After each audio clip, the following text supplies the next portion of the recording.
मित्रांनो, आज आपण या व्हिडिओमध्ये स्वामींची महिमा पाहणार आहे. तर श्री स्वामी समर्थ महिमा कथा आहे. ओम श्री गणेशाय नमः. ओम श्री सरस्वती नमः. श्री गुरुदेव दत्त. ओम अभ्यात्म श्री स्वामी समर्थाय नमः. आज आपण ऐकणार आहेत करुणासागर अभयदत्ता दत्तावरती श्री स्वामी समर्थ महाराजांची महिमा कथा. ही कथा नाही, फक्त ऐकायची एक हात आहे अनुभव. स्वामी समर्थाची ओळख. श्री स्वामी समर्थ हे दत्तात्रेय परमतील महान अवतार मानले जाते. यांचा वास होतो अक्कलकोट इथे, महाराष्ट्राच्या पवित्र भूमीत. स्वामी म्हणतात, मी कोण आहे हे विचार करू नका. मी आहे तिथे माझं अस्तित्व आहे. ते कोणताही स्वतःची ओळख सांगत नाही, पण त्यांची कृपेमुळे लाखो जीवनात बदल झाला. कार्डीला वनातील तत्वय असे सांगत जाते की स्वामी समर्थ आंध्र प्रदेशातील कार्डीला वनात दीर्घ तत्पर्य केले. त्या घनदाट जंगलात न सृष्टीचा आवाज, न मानवाचा सहवास, फक्त ध्यान, तप आणि ईश्वरचिंत याच तपस्येमुळे त्यांचा निर्माण झाले. असेही तेच करुण आणि सिद्ध.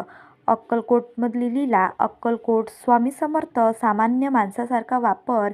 कधी झाडाखाली, कधी भक्तांच्या घरी, कधी रस्त्यावर. लोक त्यांना वेडा म्हणायचा, पण ते वेडेपणा नव्हते, तो होता परमात्म्याचा उच्चर स्वस्थ. स्वामी अचानक रागवत, पण त्या रागामागे भक्तीचा कल्याणाचा दंड होता. चमत्कार. एक भक्तांची परीक्षा. एक गरीब भक्त दररोज स्वामी सेवा करत होता. एके दिवशी स्वामी म्हणाले, आज मला काही देणार नाहीस का? भक्तांकडे काहीच नव्हतं, तरीही त्याचे स्वतःचा उपवास मोडला. अन्न स्वामींना दिलं. या रात्री स्वामी त्याच्या स्वप्नात आले आणि म्हणाले, तुझ्या घरात कधीही उपासासाठी येणार नाही. आजही त्या घराण्याची कथा अक्कलकोट सांगत असते. चमत्कार दुसरा. एक विद्वान पंडित स्वामींना प्रश्न विचारून त्यांची परीक्षा घ्यायला आला. स्वामी शांतपणे म्हणाले, आधी स्वतःला ओळख. त्या एका वाक्याने पंडित सर्व अहंकार क्षणात नष्ट झाला. तो स्वामींच्या चरणी पडला आणि आयुष्यभर भक्त बनला.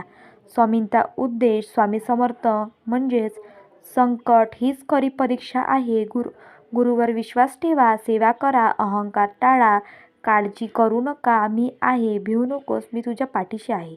हा शब्द नाही, हा आहे जीवनाचा आधार. भक्तांचा अनुभव. आजही लाखो भक्त सांगतात, आजारातून मुक्त, कोर्ट केस सुटणे, नोकरी, संसार, मन शांती हे सगळं मिळते फक्त स्वामींच्या नामस्मरणाने. नमस्कार व मंत्र.